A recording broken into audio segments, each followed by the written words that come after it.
Gwamnatin mulkin sojin jamhuriyar Nijar ta dakatar da watsa shirye-shiryen rediyo na BBC a tashoshin FM da ke faɗin ƙasar har na tsawon wata uku. Sanarwar da gwamnatin ƙasar ta fitar ta zargi BBC da watsa labaran da ba haka suke ba, waɗanda ke iya rage kasassun sojoji da ke yaƙi da masu ikirarin jihadi. Ministan sadarwa a Nijar Sidi Muhammad Raliyo a cikin wata sanarwa da ya fitar ya zargi gidan rediyon BBC da yada labarai masu cike da kurakurai waɗanda za su iya kawo tarnaƙi wajen samar da zaman lafiya a Nijar.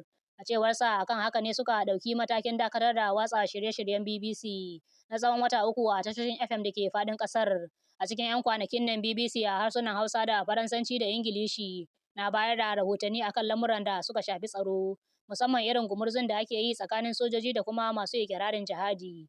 Wannan matakin na nufin a yanzu masu sauraron sashen Hausa na BBC da kuma sashen Faransanci na BBC sai dai su saurari shirye-shiryen tashoshin a mita mai gajeren zango ko kuma ta shafin intanet. Tun a shekarar 1994, BBC ta ƙulla ƙawance da wasu gidajen rediyo masu zaman kansu da ke watsa shirye-shiryenta a zangon FM. Wannan shi ne karo na farko da wata gwamnati a ƙasar ke dakatar da watsa shirye-shiryen BBC. Ko a farkon watan Agustan shekarar 2023, 'yan kwanaki bayan juyin mulkin da sojoji suka yi, sun dakatar da watsa shirye-shiryen gidan rediyon RFI da talabijin na France 24 na ƙasar Faransa bisa zargin neman tayar da zaune tsaye.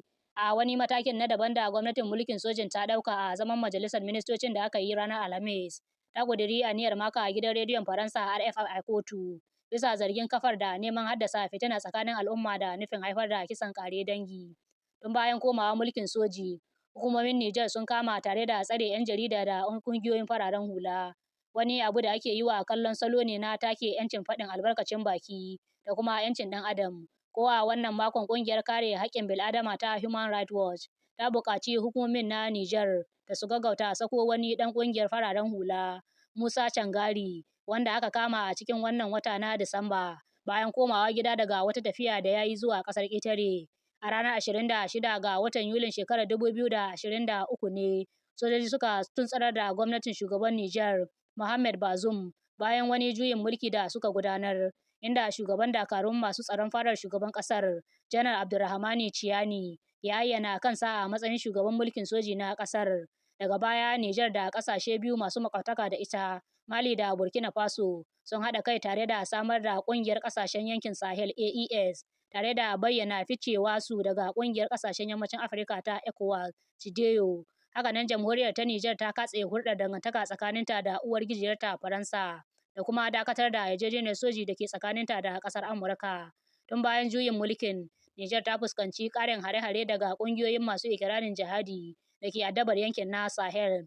A wani martani da BBC ta fitar bayan dakatar da su da gwamnatin sojojin Nijar ɗin ta yi, tuni kafar yada labarai ta BBC ta ce za ta ci gaba da bayar da rahotannin da suka shafi jamhuriyar Nijar duk da matakin da hukumomin ƙasar suka ɗauka na hana ɗaukar shirye-shiryensu. A ranar Alhamis ne hukumomin Nijar suka sanar da dakatar da tashoshin rediyo na FM a faɗin ƙasar yada labaran BBC har na tsawon wata uku.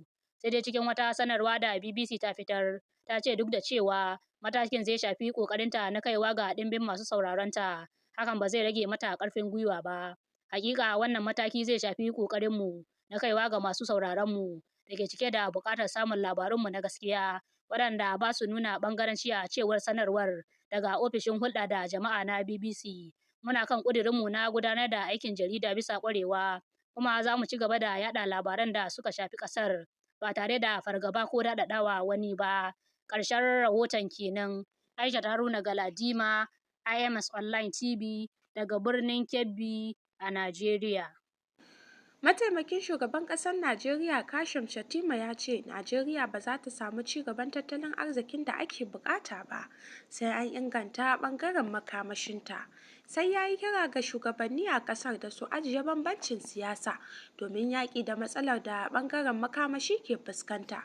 Shettima ya bayyana haka ne a lokacin da yake ƙaddamar da kwamitin Majalisar Tattalin Arzikin Najeriya kan wutar lantarki da na yaƙi da foliyo a fadar shugaban ƙasar, kamar yadda jaridar Daily Trust ta rawaito. Lallai ba za a iya magance tattalin arzikin ƙasar nan ba sai mun samu magance matsalar makamashi, sannan mu tabbatar da dukkan 'yan Najeriya suna samun isassun makamashin da suke bukata, in ji shi. da yake bayyana takaicinsa kan yadda kashi 40 zuwa 70 na 'yan kasar ke fama da karancin wutar lantarki. Shettima ya ce ganin gwamnoni da sauran waɗanda suke cikin kwamitin ya sa ya samu natsuwar za a magance matsalar. Ƙarshen wannan rahoton kenan.